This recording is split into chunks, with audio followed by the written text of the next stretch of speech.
Bonsoir à tous et bienvenue sur notre chaîne YouTube. J'espère que vous allez bien, que vous vous portez bien, que vos proches, votre famille se portent également bien. J'aimerais lire un texte avec vous, un texte que j'affectionne particulièrement dans les Écritures. Ce texte se trouve dans Lamentation de Jérémie, au chapitre 3 et au verset 19. Il nous est dit « Quand je pense à ma détresse et à ma misère, à l'absinthe et au poison, quand mon âme s'en souvient, elle est abattue au-dedans de moi. Et voici ce que je veux repasser en mon cœur, ce qui me donnera de l'espérance. Les bontés de l'Éternel ne sont pas épuisées. Ses compassions ne sont pas à leur terme. Elles se renouvellent chaque matin. Oh, que ta fidélité est grande. Le titre du message de ce soir, c'est « Entretenir de bonnes pensées ». Entretenir de bonnes pensées. Dans les circonstances actuelles que nous traversons, je pense qu'il est important que nous entretenons bien nos pensées. Moi, au travers de ce récit, nous voyons quelques points, quelques clés pour bien entretenir tout simplement nos pensées. La première chose, c'est de refuser ces pensées qui nous tirent vers le bas.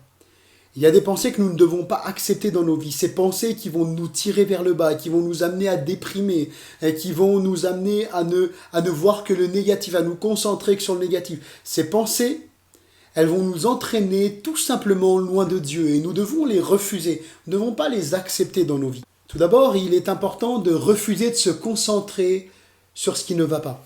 On voit premièrement quand je pense à ma détresse et à ma misère. Puis ensuite, il dit « quand mon âme s'en souvient ». Vous voyez que ce n'est pas simplement une pensée qui lui traverse l'esprit, mais c'est bien quelque chose qui est répétitif, qui revient.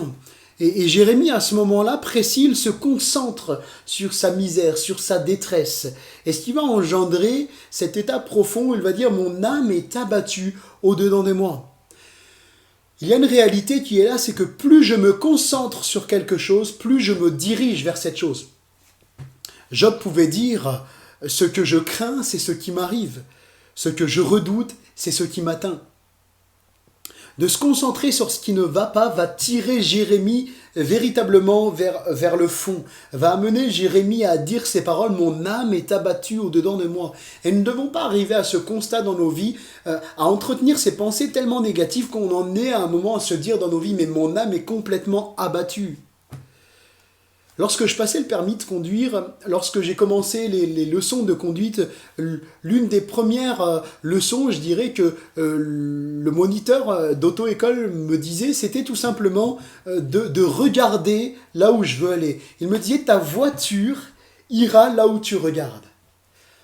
Alors c'est vrai que quelque part, c'est un principe dans la vie de tous les jours, dans la conduite d'un véhicule, mais c'est aussi un principe. Plus je vais me concentrer sur quelque chose, plus je vais aller vers cette chose. Et il est important que nous nous concentrions sur les bonnes choses, sur ce qui va nous édifier, ce qui va nous construire, ce qui va nous amener plus loin avec Dieu. Il nous faut refuser ces pensées qui veulent nous faire voir tout en noir, qui veulent tout simplement nous amener loin de Dieu. Refuser ces pensées de critique, refuser ces pensées de médisance.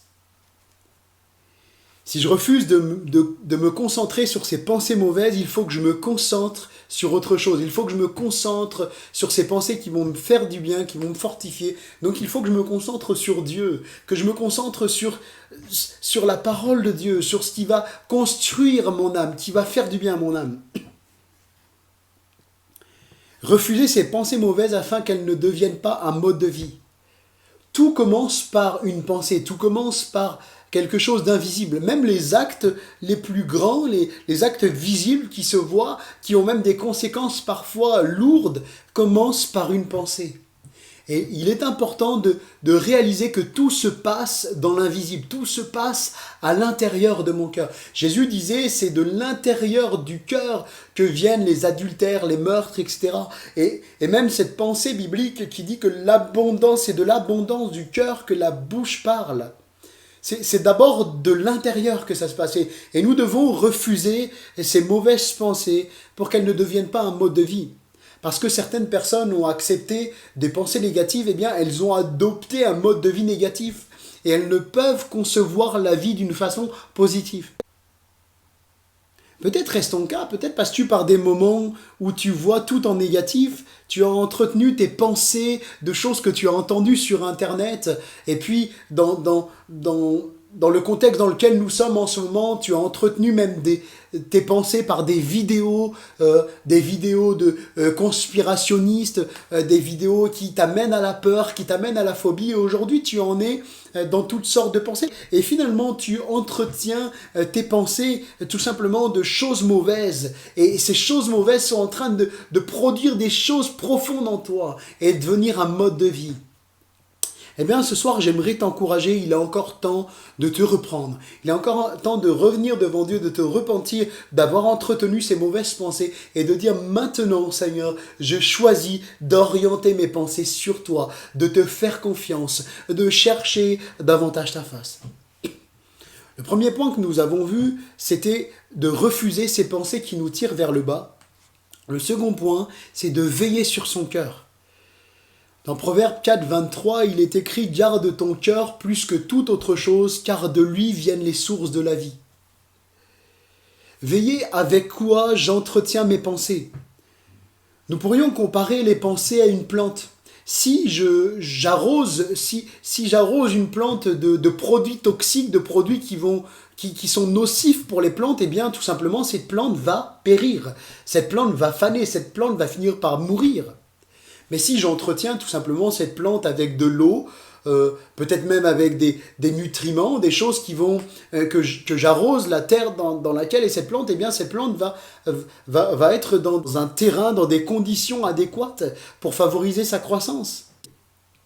Veillez avec quoi j'entretiens mes pensées. Avec quoi entretiens-tu tes pensées ? Avec quels produits toxiques entretiens-tu tes pensées ? Peut-être entretiens-tu tes pensées avec des produits toxiques. Tout à l'heure, je faisais référence à la plante. Si on l'arrosait avec des produits toxiques, eh bien la plante allait périr. Et il y a tellement de choses toxiques qui peuvent tout simplement nous nuire. Les pensées de critique, les pensées de jalousie, les thèses complotistes qui circulent qui circulent de ça et de là sur Internet, etc. Est-ce que j'entretiens mes pensées de toutes ces choses négatives ? Ou est-ce que j'entretiens ma vie, mes pensées avec l'eau de la parole de Dieu, en ayant une relation personnelle, quotidienne et véritable et vraie avec Dieu ? Avec quoi ?